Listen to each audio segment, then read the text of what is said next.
Hello, welcome. আমি ইমরান এবং আপনারা দেখছেন মাইলস টেক। তো অনেক সময় দেখা যায় যে আমরা যে ইন্টারনেটের প্ল্যানটা করে থাকি ওই অনুযায়ী আমরা স্পিড পাই না। এর কারণ কি? কারণ হলো আপনার রাউটারের যে অন্যান্য ডিভাইস কানেক্টেড আছে, তো সেইখানে আপনার স্পিডটা কনভার্ট হয়ে যায়। তো আপনার আত্মীয় স্বজন কিংবা ফ্রেন্ড সার্কেল যারা আছে তাদেরকে অবশ্যই আপনার রাউটারের পাসওয়ার্ড দিয়ে রেখেছেন এবং তারা এসে ইচ্ছা মতো ডাউনলোড দেয়। তো আপনারা জানেন কি তাদের প্রিয় সফটওয়্যারগুলো কী কী? কারো ইউটরেন্ট, কারো ইউটিউব ডাউনলোডার, কারো ইউসি ব্রাউজার, আরও অনেক অনেক থার্ড পার্টি অ্যাপ্লিকেশন আছে সারাদিন ডাউনলোড করতে থাকে। তো তারা অ্যাকচুয়ালি আপনার কথা ভাবে না যে আপনি কী চালাবেন। তারা এসে চালাতে থাকে, তো আপনি তাদেরকে ডিরেক্টলি মানাও করতে পারেন না যে তোরা চালাস না কিংবা চালান না আপনারা। তো এমন তো অবস্থায় আমরা কী করব? যদি এমন হয় যে আমরা স্পিডটা কনভার্ট করে দিই, তাদের আইপিতে আমরা স্পিড লিমিট লাগাই দিই। যেমন আমি যদি 6 Mbps চালাই, তো 1 Mbps আমি তাদেরকে দিয়ে দিলাম, আর 5 Mbps তো আমার কাছে থাকবে। তো এরকম করলে কেমন হয়? তো চলুন দেখে আসি আমরা কীভাবে আইপিতে স্পিড লিমিট লাগাবো।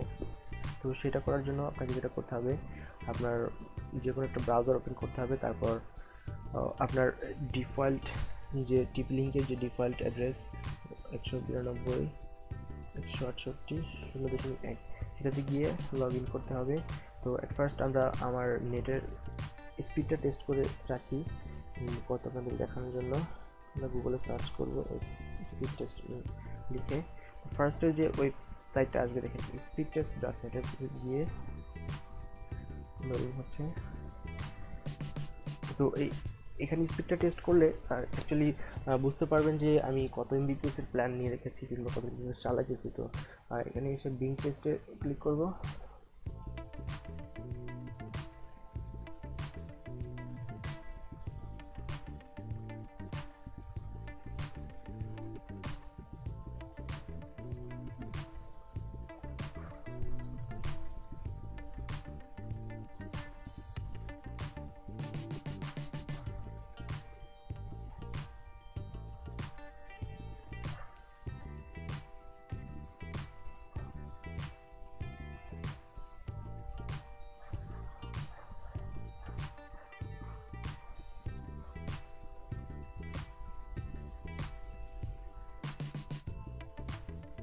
তো ফাইনাল রেজাল্ট আসার পর আমরা দেখলাম এখানে আমাদের ডাউনলোড স্পিড আছে বর্তমানে 0.70 Mbps এবং upload speed 7.76 Mbps। Upload speed normally বেশি থাকে, আবার অনেক সময় কমই থাকে। তো এবার চলুন আমরা রাউটারের অ্যাডমিন প্যানেল লগ ইন করি।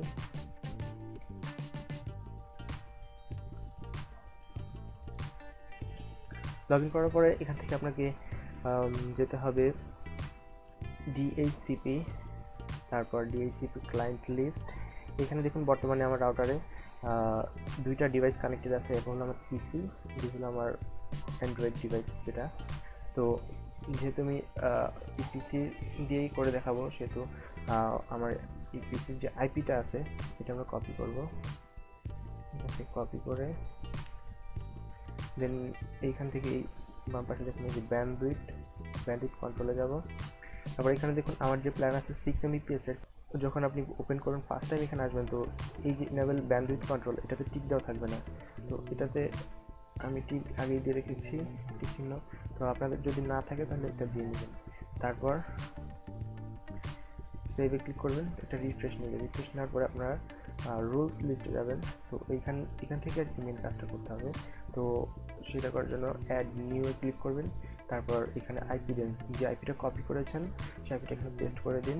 অ্যান্ড দেন এই যে আইপিটা ইস্যু করেছে, অ্যান্ড দেন এখান থেকে মিনিমাম স্পিড 0 থাকবে এবং ম্যাক্স স্পিড এখানে 1 Mbps করে দেবো,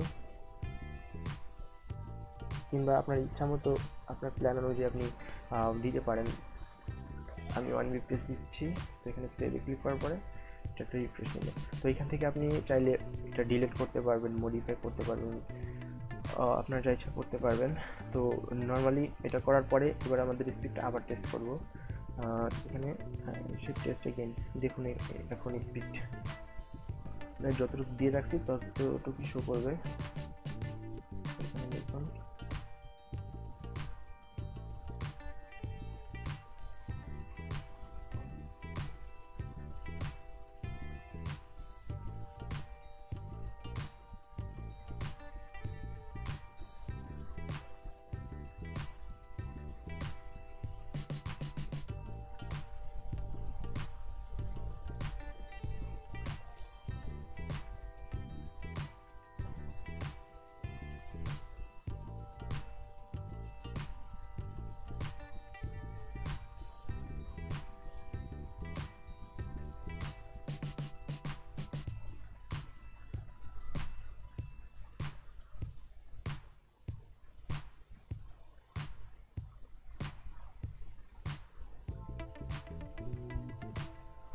তো ফাইনাল রেজাল্ট আমাদের সামনে এসে পড়েছে। তো দেখুন আগের বার টেস্ট করার সময় ডাউনলোড স্পিড ছিল 7.75 Mbps অ্যান্ড আপলোড স্পিড ছিল 7.78 Mbps। তো সেইখানে কমে কতখানি কমছে দেখেন, আমি যতটুকু এখানে দিয়ে রাখছি ঠিক ততটুকু এখানে আসছে।